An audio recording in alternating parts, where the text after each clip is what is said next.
Welcome to Canada's most irreverent talk show.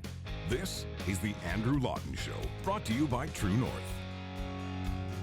Coming up, Mark Milke and I talk about how grievance culture, victimization, and identity politics are destroying civilization. The Andrew Lawton Show starts right now. Welcome to the Andrew Lawton Show, Canada's most irreverent talk show here on True North. As you know by now, we try to do things a little bit different on the weekend show. We take a big issue and delve into it with a panel of guests, but every now and then someone comes on who I think can carry the weight of an entire panel all by themselves, and there's no one more suiting of that description than Dr. Mark Milke, who has done so much, everything from writing political platforms to columns to writing a book, which we're going to delve into today, The Victim Cult, how the grievance culture hurts everyone and wrecks civilizations. It actually came out a couple of years ago, but has just been re-released with a U.S. audience in mind, and it's actually more prescient than ever, even though it does have a couple of years on it now. I wanted to welcome to the show Mark Milke. Mark, it's wonderful to have you. Thanks very much for joining me today. You bet. Thanks for having me, Andrew. Most political books now, I should say, do not have a shelf life longer than about 7 minutes. I mean, it seems like a lot of books are kind of written the way that I would view an article or a column, where they have a moment, they sell, and then no one ever picks it up again. Your book, obviously designed with staying power in mind. Why re-release it 2 years later? Well, in part, I mean, The Victim Cult is actually not a political book, I guess. That's part of it. It's really kind of a cultural analysis and of the human condition. And very simply, why do people think of themselves as victims? I mean, other than the obvious, that there are plenty of tragedies in human history now. But I mean, why is it that people delve into the grievance culture these days? Why does everyone seem to be a victim these days? Why is that? And what's driving that? So I think that's part of the reason for the staying power. As for the U.S. edition, what I wanted to do is I wanted to look at some specific U.S. issues for an American audience, right? So the Canadian edition of The Victim Cult looks at First Nations, for example, and the author, the person who wrote the foreword, Ellis Ross, agreed with me that, look, successful First Nations in Canada are those who maybe acknowledge the past, but don't get stuck there. And he knows that from personal experience at the highs of First Nation. The American edition, I looked into Black Lives Matter and the recent uprisings, from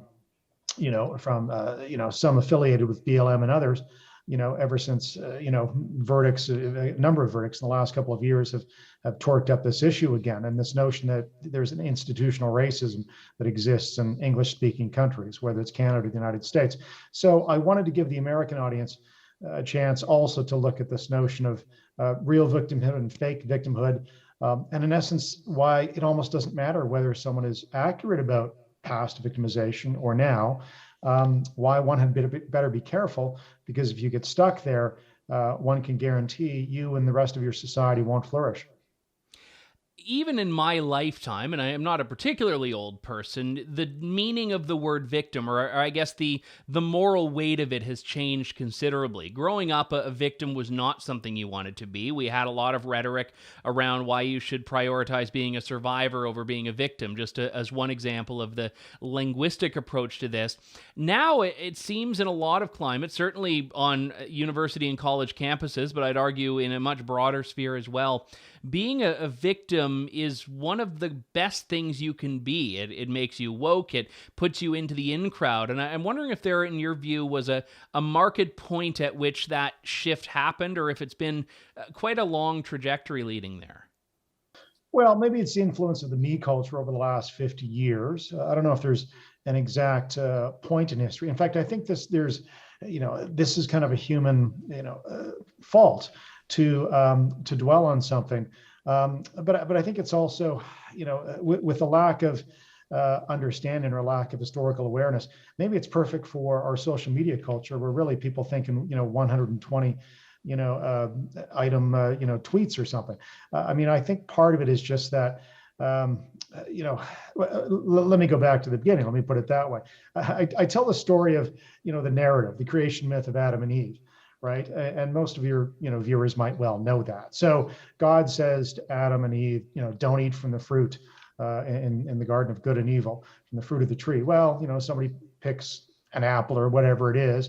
And God comes and says, well, who picked this? And Adam blames Eve blames the serpent who, said, yeah, go ahead and pick this, you'll be fine. There's this blame game in human history, right? Whether it's stories like that, or whether you go back into the history of, how wars start or how even genocides start. I mean, one of the longest chapters in the book is actually about the Rwandan genocide and how the majority Hutus felt pressed upon by a minority of the Tutsis. The Tutsis were at best 10% of the population of Rwanda post-independence in 1960s. The Hutus, they'll take issue with the Tutsis. They argue there was some privilege over the decades, partly true, partly not. Nonetheless, the majority Hutus, 85% of the population, feel like they're picked on by the successful Tutsis. And so for 3 decades, they propagandize against them in the education system, in state media and elsewhere, ban them from politics and warn them they'll be killed if they try and influence the political landscape for Rwanda. So you can find examples in history, extreme ones like that, or you can find mild ones on campuses in the United States and Canada, where people with basically no historical grounding, get a little teary-eyed at what they call microaggressions. I mean, that's the really shallow end of the analysis in that sense, or the mild end, really, compared to genocides in human history. But it is part of the same continuum in the sense that people fasten onto one thing as the reason for the reason they are today, for the state that they've arrived at today, and that's part of the problem. If we're looking at this either on a psychological level with individuals or on a historic level with states and regimes and governments, I guess the question is, what's the benefit you get when you declare yourself a victim or view yourself a victim? Is it just in some of these cases a tactical measure? If you say you're a victim, then it gives you license to fight back in self-defense, or is there something more fundamental there? Well, it gives certainly an emotional charge to it, doesn't it? Right? If someone says, look, my ancestors were beat up by your ancestors, and it's true, then all of a sudden there's a wariness of debating, perhaps modern day cause and effects. I mean, let me be more specific. And so, for example, I've done a lot of First Nations policy over the last 25 years. And I also grew up in Kelowna, near the West Bank First Nation. And I noticed pretty early on that the West Bank First Nation near Kelowna, BC, has been one of the most successful First Nations in the country. And then later on, Ellis Ross, who I mentioned, wrote the foreword to the Canadian edition of the Victim Cult, has been successful because he turned his First Nation around, him and the others on council, doing deals with LNG companies and the rest of it, and just basically pursuing prosperity. They don't negate the past, they don't downplay the past, but they don't get stuck there. Now, compare that to, again, unsuccessful First Nations, where the narrative might be what happened 50 years ago, whatever event you want to choose, or 100 years ago, is the reason we are the way we are today. And there are plenty of First Nations leaders, unfortunately, who parlay that narrative out there. That's a mistake. And let me give you a clear example of why. Because the problem with First Nations today is really not what happened 50 or 100 years ago. With respect, you can acknowledge wrongs in history, but the cause and effect link really isn't there. I would submit that the problem on many First Nations reserves today is the fact that they're in the middle of nowhere. They're in northern Canada, far from economic opportunities. They have a collectivist style of property ownership, and so no one can build up their own personal wealth. Instead, you're always, in one sense, in debt to the political leaders of the band, which can often be based on family. So that's a real cause of poverty on reserve, which only makes sense because, and that's why you see, the average First Nation income less than, say, other Canadians, because a greater majority of First Nations people live in rural areas, often on reserves. And so that's what explains actually the poverty of some First Nations. Now, if you do an apple to apple comparison, the positive thing is if you get an education, if you move closer to the city, a First Nations young adult will have the same income as any other Canadian. And I know this from Statistics Canada data. It's in the book, it's in the Victim Cult, where I profile this StatsCan reality, where a university educated young person between 25 and 34 will earn exactly, in fact, just a little bit more than the average non-Indigenous, First Nations person in the country.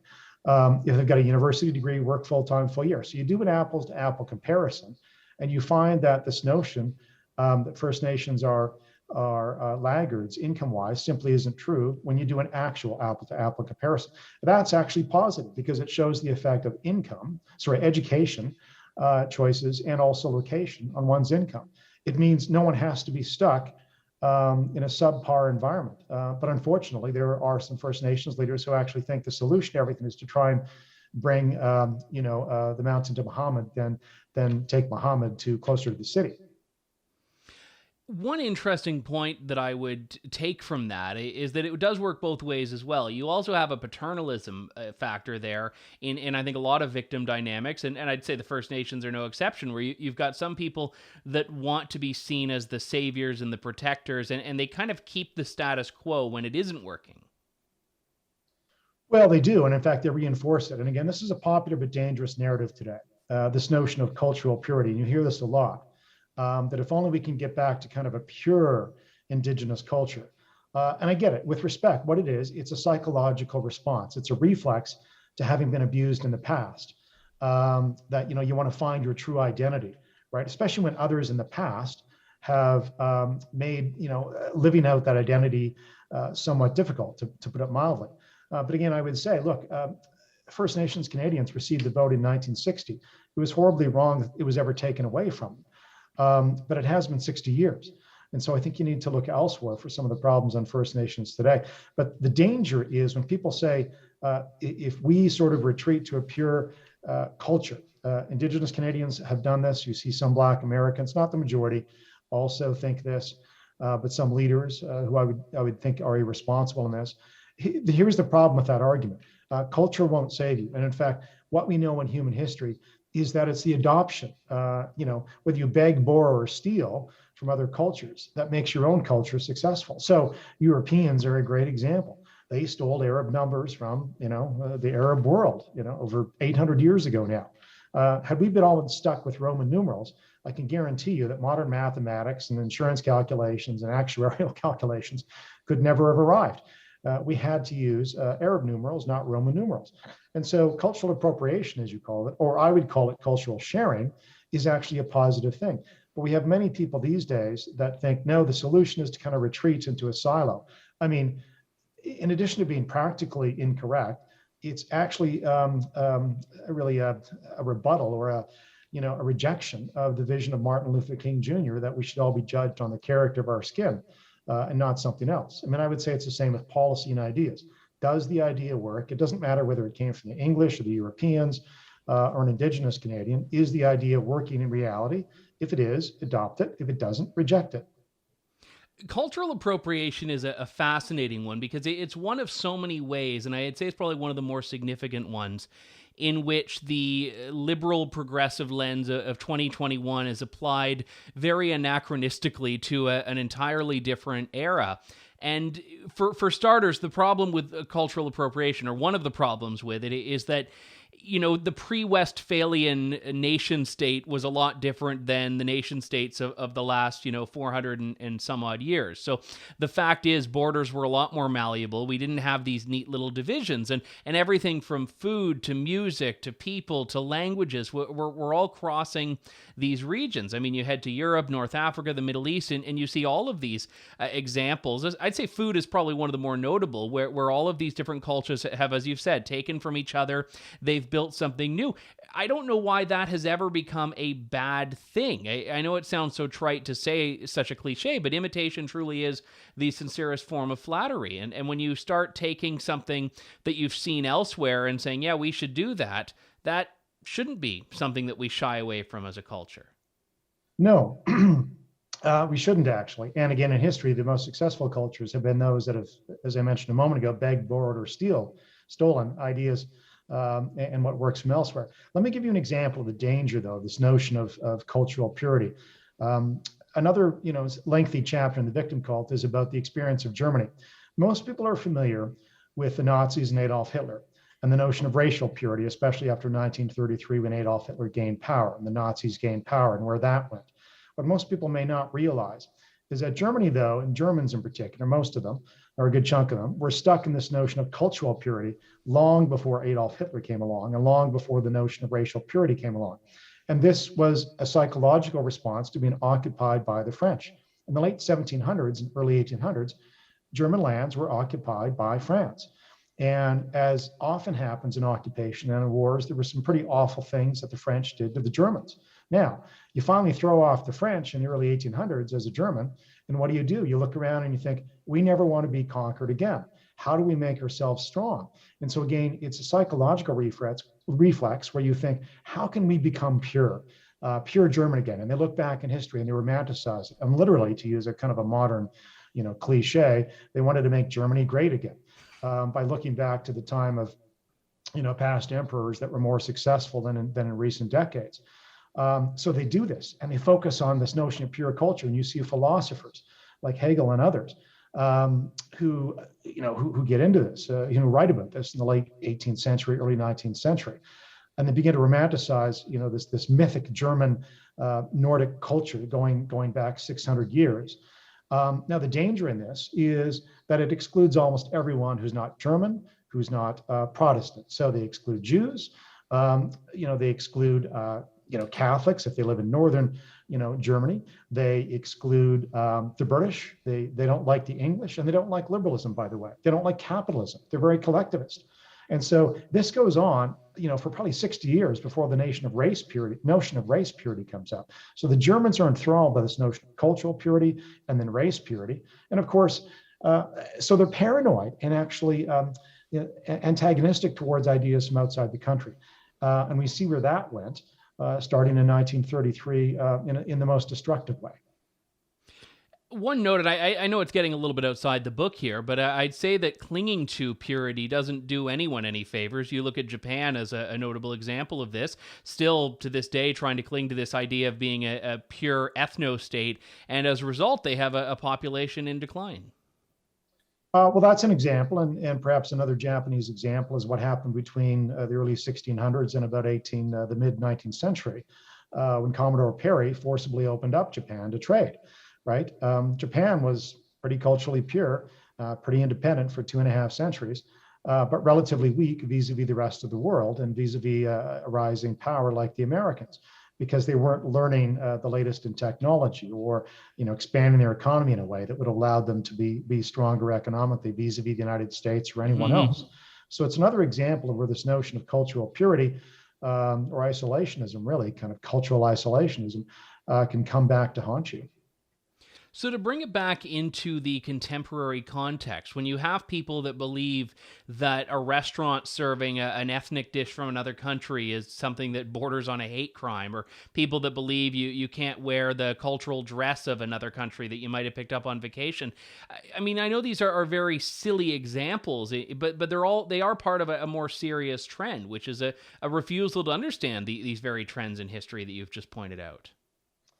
Well, exactly. And in the victim cult, I kind of categorize various victim cults, right? These notions, I'm a victim and here's why, into mild, moderate, and murderous. And we've talked about the most horrific examples, some of the murderous examples, some of the genocidal examples just now.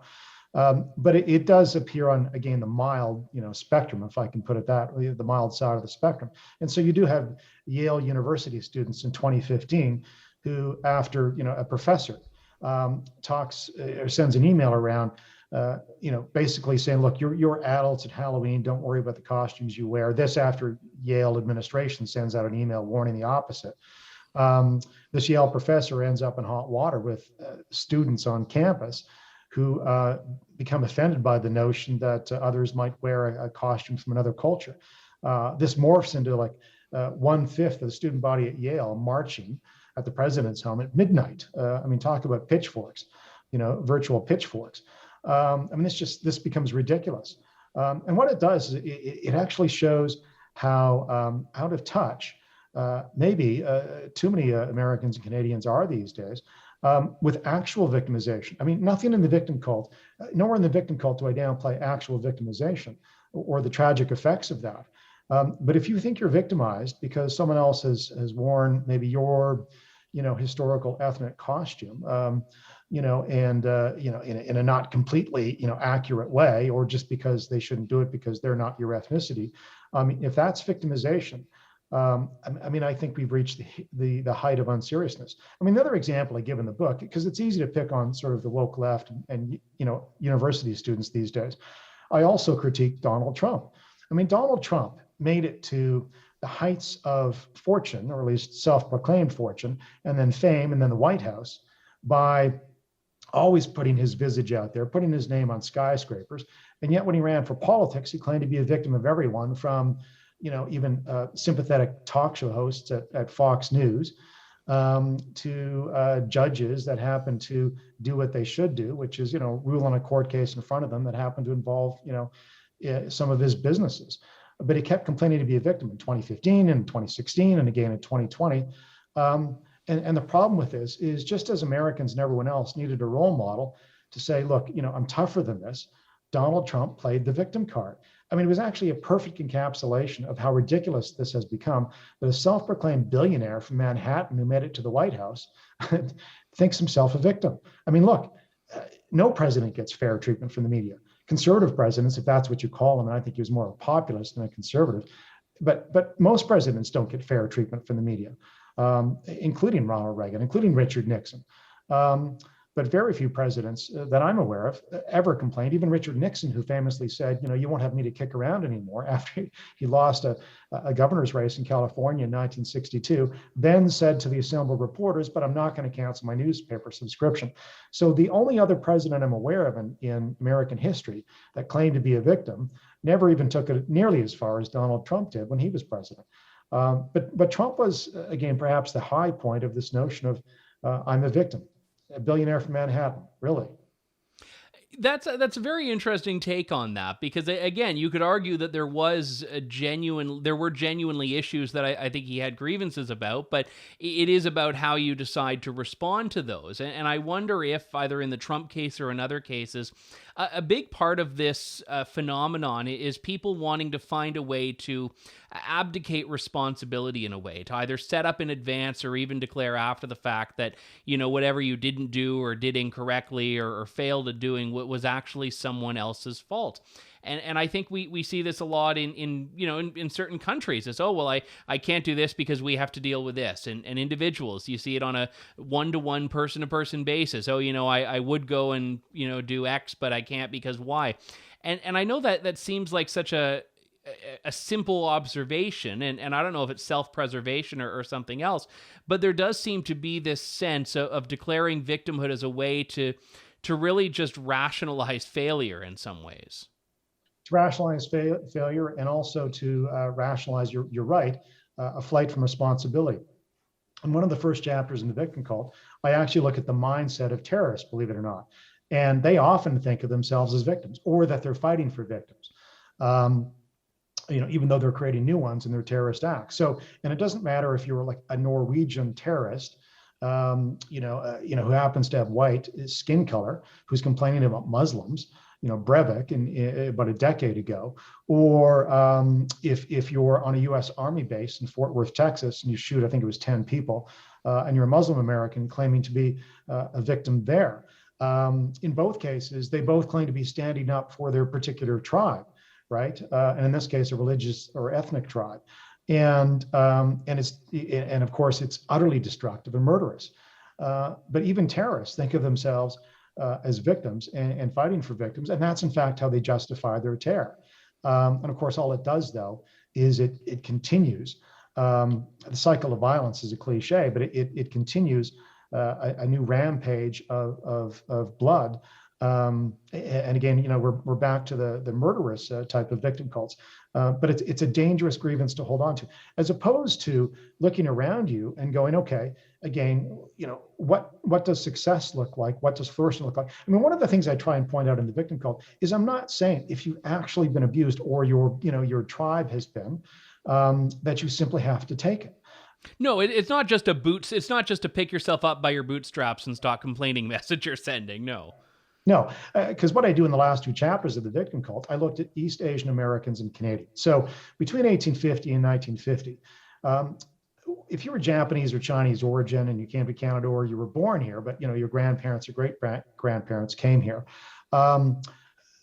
Asian Americans and Asian Canadians were indeed victims of a pretty discriminatory, prejudicial government policy in that century.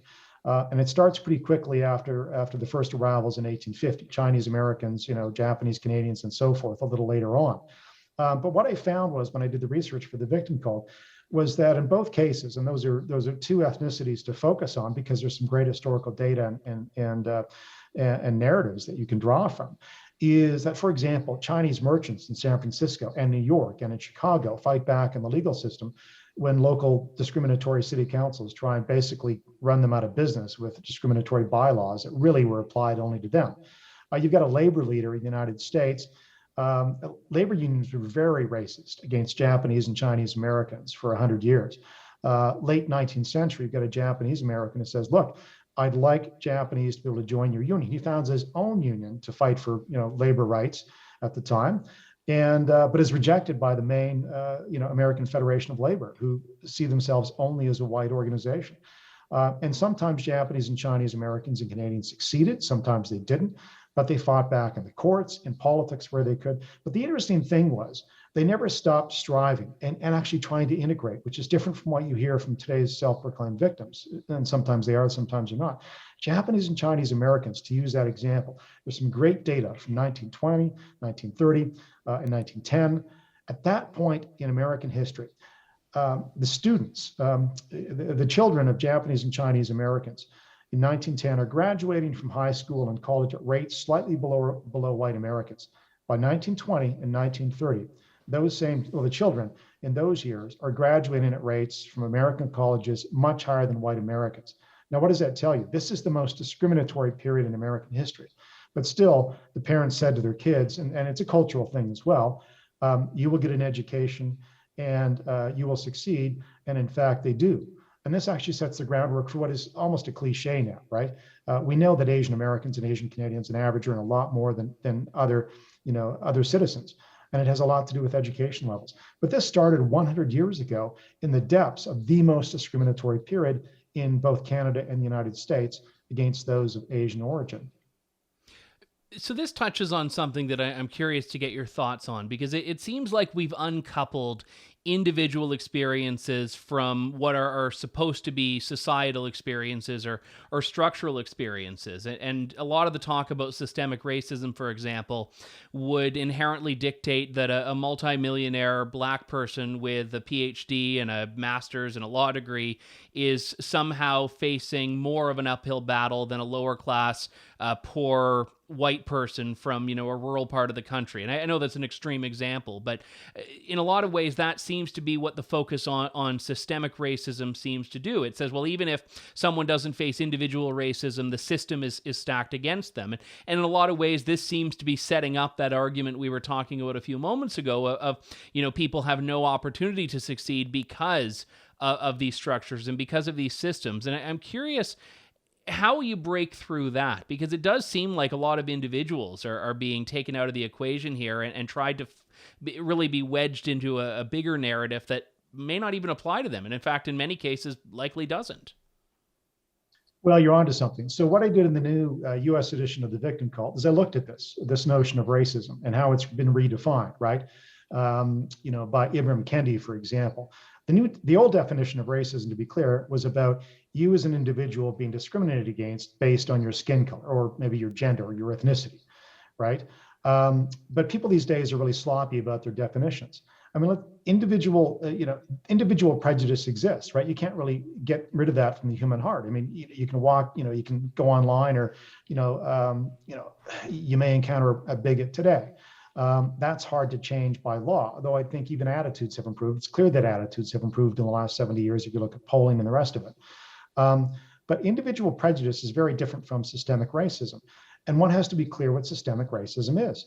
It's when governments or employers or others or landlords discriminate against you based on your skin color, ethnicity, and so forth. This was outlawed in Canada in the early 1950s in Ontario. In the United States, the 1964 Civil Rights Act.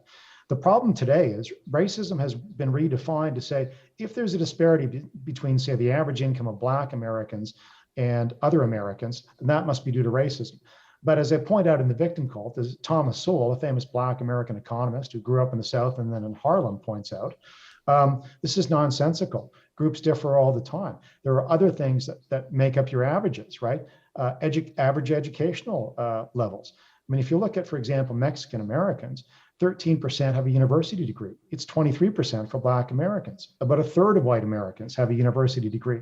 Fully 4/5 of Americans who have a Taiwanese ancestry have a university degree. Is it any wonder why Taiwanese Americans and East Asian, Americans in general, and the same in Canada, have much higher average income levels? Because on average, they also have much higher education levels. And that explains the differences in incomes. But people like Ibram Kendi have created a cult following on the notion that any disparity, when you start to measure these cohorts statistically, must be due to racism. I mean, that's so monocausal and simplistic. I mean, it's hard to know what to do with it. Thomas Sowell has always pointed out, look, a famous example is Washington, D.C., 1899. There were 3 schools in the city. 2 are Black, 1 is white. The Black schools are actually outpacing the white schools in terms of scores. Students are succeeding. And this only stops in the 1950s with education reform in quotes. And so Thomas Sowell points out, don't blame the decline of education among Black Americans on racism, because it was a pretty racist place, including in the 1950s, but certainly before the 1950s. What happened was a decline in educational standards in the education system, which persists today in Black communities, right? And it has a lot to do with, really unfortunate educational theories. So, yeah, I mean, systemic racism, I think what happens is people get away with using that term and they never define it. Yeah, well, it's almost deliberate because there is no cohesive definition. It's like the term hate speech. Someone could say they are aggrieved by hate speech, but you drill down and look at what that means. And it may be speech that you as an individual deplore and don't like, but that doesn't mean it's something that we have an obligation as a society to purge or criminalize. So when we look at this in that bigger picture context here, what you're talking about seems to be very in alignment with the trend that we're also seeing of moving more towards assessing equality based on outcome rather than on input. And if there is an outcome disparity, like you mentioned with wages, we assume that, the simplest answer, if we can just blame it on racism, is going to be the correct one. But if that isn't it, if we can't do that, as you're saying, and find that monocausal solution, and we trace it back to input, what is the breakdown there? Well, again, so whether we're talking about Indigenous Canadians or say Black Americans, you have to look for other causes other than just racism. So a greater proportion of Black Americans historically have lived in the American South. Why does that matter? Well, because the American South, whether Black or white, incomes have been on average lower. And so if a greater proportion of Black Americans are in the South, that drags down the average income of Black Americans as well. And so you have to understand that importance of geography, or in the case of Canada, as I mentioned a moment ago, if a greater proportion of First Nations people live in rural areas, again, a good chunk of the population on reserves, which are themselves in the middle of nowhere, far from educational and career opportunities, thus driving down incomes, that matters too to the average salary you're going to see when you look at StatsCan data. That's why you have to do apple-to-apple comparisons. I mean, again, Thomas Sowell, the famous Black American economist, has looked at this in the American context, pointed out that university-educated Black couples made as much as university-educated white couples by the end of the 1980s, if not before. So you have to do apple-to-apple comparisons. There's all sorts of things. There are all sorts of reasons why, when you measure groups, they differ. I mean, if you look at he looked at Italians, for example. Well, why do Italians, dominate fishing around the world, fishing fleets around the world historically? Well, because they're near the ocean. You wouldn't expect to see, for example, those of Swiss ancestry dominating fishing fleets around the world, because Switzerland is landlocked and they never had the opportunity to learn how to run a fishing boat. So geography, education, and families matter, right? Two-parent families who read to their kids. There is no difference between, say, Black Americans, two-parent families who read to their kids, and the incomes that child will later show in life than white Americans who read to their kids and happen to be a two-parent family.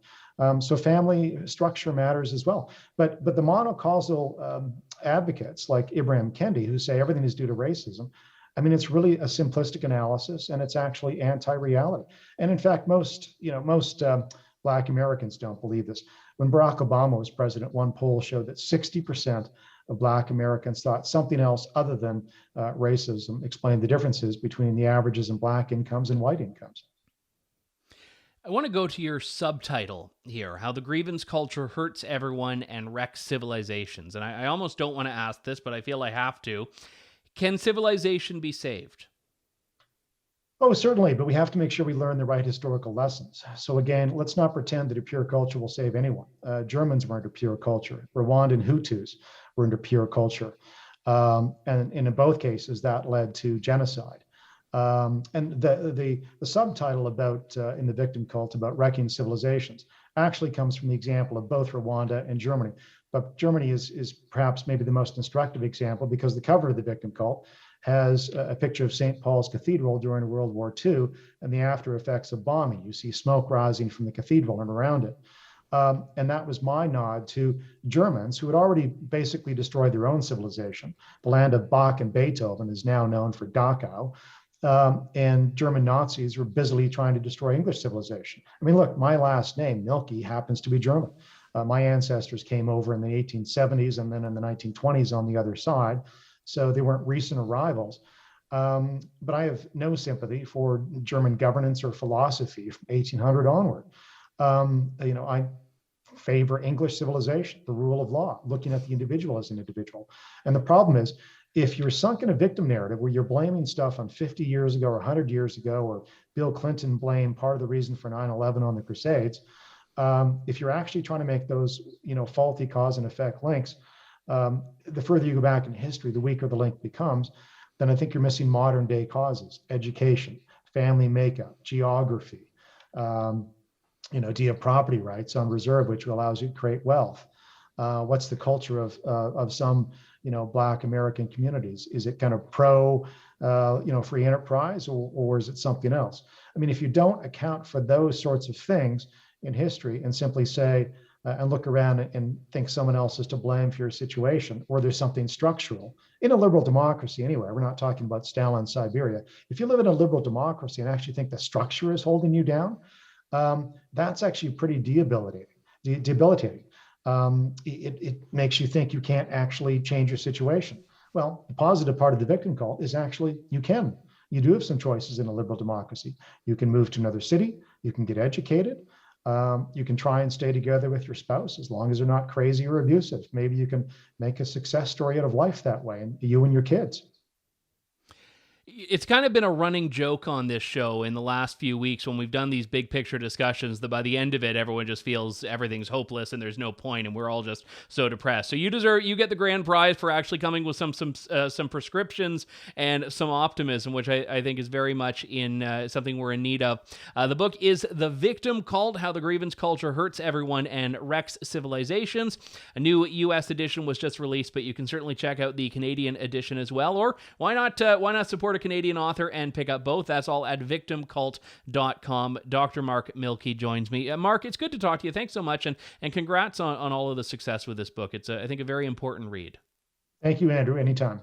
That was Mark Milke. Always enjoy talking to authors. If you have any that you think I should touch base with, let me know, Andrew at andrewlawton.ca, or just let me know what you thought about all the things Mark and I spoke about. Like I said, a big topic, but very much an important one. And with that, we have got to wrap things up. We will talk to you next week with more of Canada's most irreverent talk show. This is The Andrew Lawton Show. Thank you, God bless, and good day. Thanks for listening to The Andrew Lawton Show. Support the program by donating to True North at www.tnc.news.